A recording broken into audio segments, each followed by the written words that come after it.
With the coronavirus spreading rapidly, the prospect of an economic recession looming, the last thing we need in 2020 is another disaster. But could a giant locust swarm, a literal plague of locusts, be threatening the food source for millions of people? This is Ben SCALLAN and you're watching Gript Media.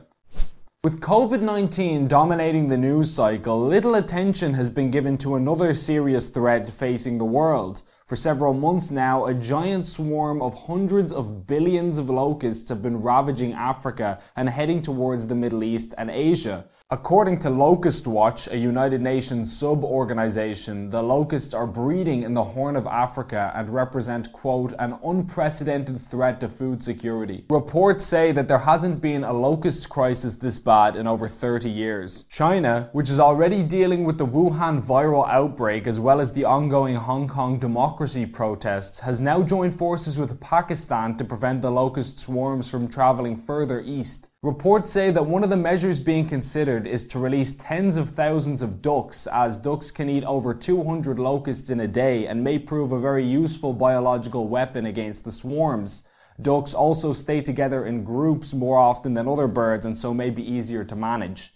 Other effective measures appear to be aerial and ground spraying of pesticides as well as the use of drones. According to Nature, at least 20 million people are at risk from this crisis, with absolutely huge swarms emerging. For example, in Kenya, one swarm covered an area of 2,400 square kilometers, more than 3 times the size of New York City, and contained as many as 200 billion locusts.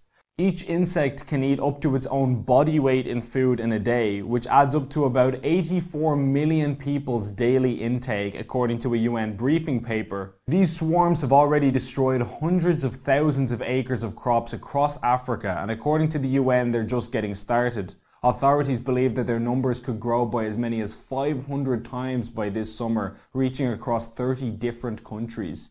The UN has requested $138 million to help with the crisis, but has only received a fraction of that from the international community due to their strained resources with the coronavirus outbreak. This is a very serious and dangerous situation which will prove incredibly challenging internationally in the times ahead. Stay tuned for updates as the story develops.